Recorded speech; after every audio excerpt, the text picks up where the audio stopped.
Bharatiya Janata party में कुछ बड़ा होने वाला है और दिल्ली के गलियारों में इसकी चर्चा जोरों पर है। बीजेपी के राष्ट्रीय अध्यक्ष का चुनाव जल्द ही शुरू होने वाला है और इस बार कुर्सी के लिए रेस में कई बड़े नाम शामिल हैं। लेकिन रुकिए, एक ऐसा नाम भी सामने आया है जिसने सबको चौंका रखा है। तो चलिए जानते हैं कि बीजेपी का अगला बॉस कौन हो सकता है। नमस्कार, स्वागत है आपका हमारे चैनल संवाद लाइव पर। मैं हूं जितेश अवस्थी। 20 अप्रैल 2025 के बाद बीजेपी में राष्ट्रीय अध्यक्ष के चुनाव की प्रक्रिया शुरू होने की उम्मीद थी।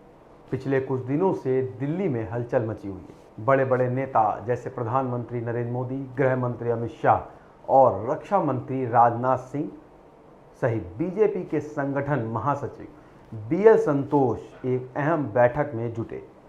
सूत्रों का कहना है कि इस बैठक में पार्टी के संगठन में बदलाव और नए राष्ट्रीय अध्यक्ष के नाम पर खूब मंथन हुआ।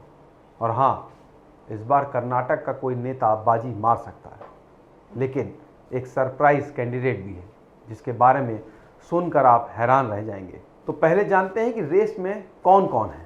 बीजेपी के एक भरोसेमंद सूत्र ने बताया है कि अभी 6 नामों पर चर्चा हो रही है। आइए इन सभी दावेदारों को जानते हैं और देखते हैं कि इनमें से कौन बन सकता है बीजेपी का अगला सुपरस्टार। पहला नाम आता है प्रहलाद जोशी का। कर्नाटक का शेर सबसे आगे चल रहे प्रहलाद जोशी केंद्र में मंत्री हैं। ये कर्नाटक की धारवाड़ लोकसभा सीट से सांसद हैं और अभी मोदी सरकार में कंज्यूमर अफेयर्स, खाद्य और सार्वजनिक वितरण और नवीनीकरण ऊर्जा जैसे बड़े मंत्रालय संभाल रहे हैं। लेकिन उनकी असली ताकत उनका RSS बैकग्राउंड। जी हाँ, जोशी संघ से होते हुए बीजेपी में इतने बड़े पद तक पहुंचे। उनकी संगठन क्षमता और कर्नाटक में उनकी पकड़ ने इस रेस में उनको टॉप पर ला दिया है। क्या जोशी होंगे बीजेपी के अगले बॉस? दूसरा नाम है BL संतोष, जो अभी बीजेपी के महासचिव हैं। ये कर्नाटक से हैं और RSS के प्रचारक रहे। 1993 से संघ के लिए काम कर रहे हैं और संतोष पार्टी और संघ के बीच की कड़ी है।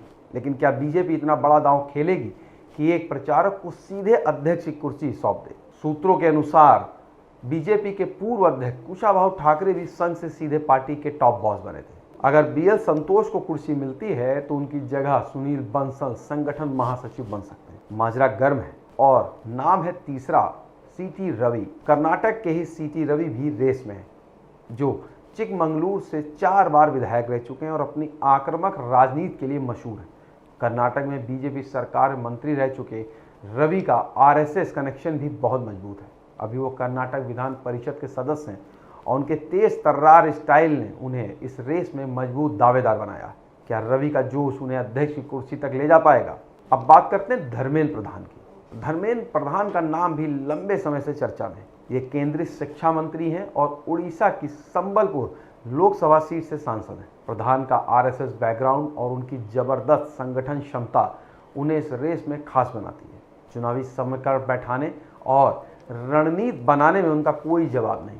बीजेपी में उनकी तारीफ हर कोई करता है। क्या प्रधान होंगे अगले अध्यक्ष? भूपेंद्र यादव, रणनीति का दूसरा धुरंधर नाम। राजस्थान के अलवर से सांसद भूपेंद्र यादव भी रेस में है। ये केंद्रीय पर्यावरण, वन और जलवायु परिवर्तन मंत्री। यादव भी RSS बैकग्राउंड से आते हैं और बीजेपी के लिए चुनाव जितवाने वाली मशीन माने जाते हैं। उनकी संगठन क्षमता और रणनीतिक दिमाग उन्हें इस रेस में मजबूत दावेदार बनाता है। क्या यादव जी मारेंगे बाजी? इसके बाद नाम आता है मनोज सिन्हा का, जो कि एक सरप्राइज पैकेज के रूप में सामने आया है जिसने सबको चौंका दिया है। मनोज सिन्हा, जी हाँ, जम्मू कश्मीर के लेफ्टिनेंट गवर्नर मनोज सिन्हा का नाम भी रेस में है। सूत्रों का कहना है कि PM मोदी की अगुवाई में बीजेपी हमेशा चौंकाने वाले फैसले लेती है और सिन्हा का नाम उसी का नमूना हो सकता है।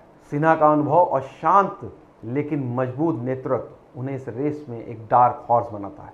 क्या सिन्हा करेंगे सबको हैरान? अब बात करेंगे कि JP नड्डा का क्या होगा। जनवरी 2020 से बीजेपी के राष्ट्रीय अध्यक्ष हैं JP नड्डा। उनका कार्यकाल जून 2024 तक बढ़ाया गया था, लेकिन वो लोकसभा चुनाव तक कमान संभाल सके। बीजेपी में परंपरा है कि कोई नेता 2 कार्यकाल से ज़्यादा अध्यक्ष नहीं रह सकता। नड्डा का एक कार्यकाल पूरा हुआ है और बाकी समय वो अतिरिक्त या कार्यकारी प्रभार में रहे। अब उनकी जगह नया चेहरा लाने की तैयारी। बीजेपी में राष्ट्रीय अध्यक्ष का पद बेहद अहम है। ये नेता न सिर्फ पार्टी को दिशा देता है बल्कि सरकार और आरएसएस के बीच भी बैलेंस बनाता है। इस बार कर्नाटक के नेताओं पर फोकस इसलिए है क्योंकि दक्षिण में बीजेपी की पकड़ को और मजबूत करना पार्टी की प्राथमिकता है। साथ ही नया अध्यक्ष अपेक्षाकृत युवा और जोशीला चेहरा होगा जो पार्टी को नई ऊर्जा दे सके। तो कौन मारेगा बाजी? प्रहलाद जोशी, बीएल संतोष, सीटी रवि, धर्मेंद्र प्रधान, भूपेंद्र यादव या फिर surprise package Manoj Sinha? BJP का अगला राष्ट्रीय अध्यक्ष कौन बनेगा ये तो आने वाला वक्त बताएगा, लेकिन इतना पक्का है कि यह फैसला बीजेपी की भविष्य की दिशा तय करेगा। आपको क्या लगता है कौन होगा भारतीय जनता पार्टी का राष्ट्रीय अध्यक्ष? कमेंट बॉक्स में हमें ज़रूर बताएं। आपको वीडियो पसंद आया हो तो इसे लाइक करें, शेयर करें और चैनल को सब्सक्राइब नहीं किया हो तो आज ही करें। मिलेंगे एक नए वीडियो के साथ। नमस्कार।